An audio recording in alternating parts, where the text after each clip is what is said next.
Now I already jumped into my computer. Here you can see the design right now in Figma. So I have created this design for this video and I have tried to make it simple.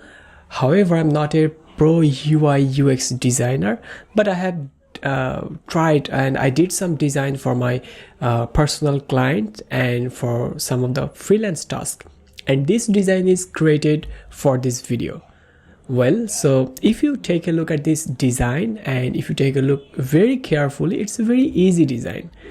Now, if I zoom out and just roll over the design step by step, the first one is homepage, and we'll be using I'm not going to use any starter template or any pre-built template on this tutorial. So I'll be using this design and convert this Figma design using Astra theme and Elementor.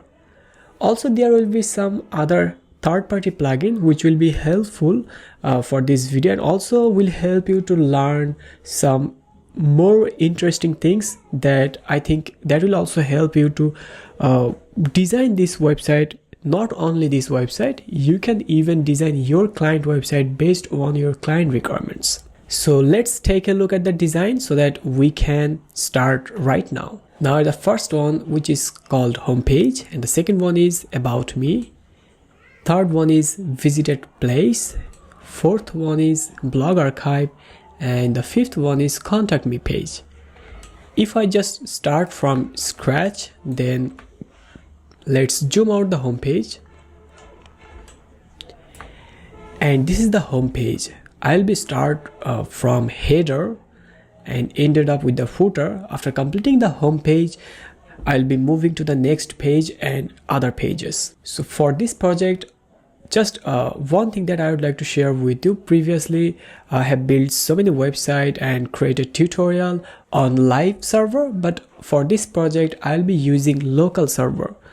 So if you do not have local server, then you can simply go to YouTube and you can simply search local server flywheel. And also I will attach another video how to install local server on your computer free. So it's a completely free and you don't have to worry about it. It will be working almost every single computer.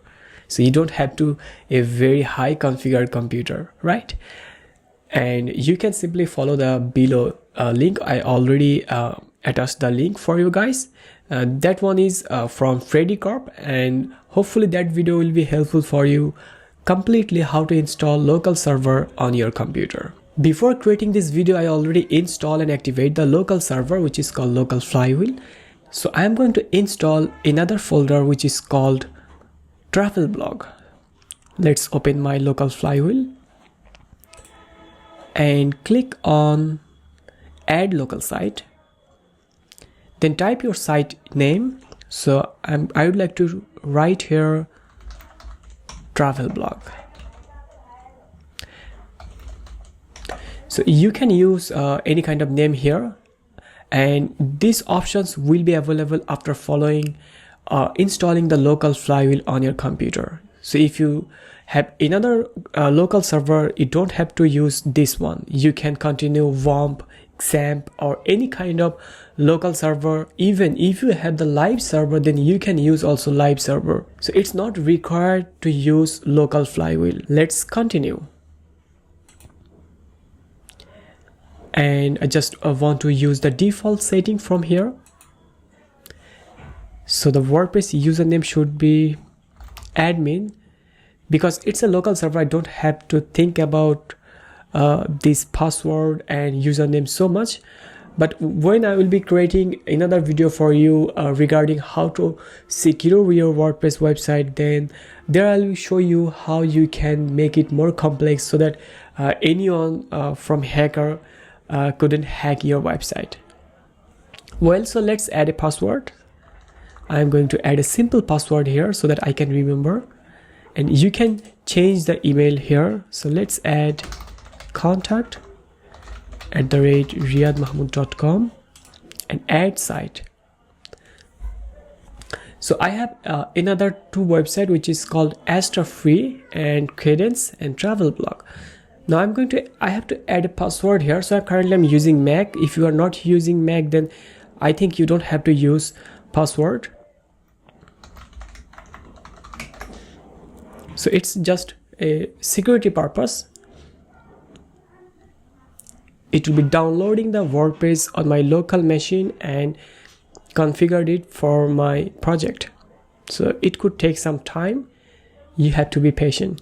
Well, I have successfully installed and activate my local server on my computer. Now if I click on admin, it will take me to the admin page. So I have to put admin and password.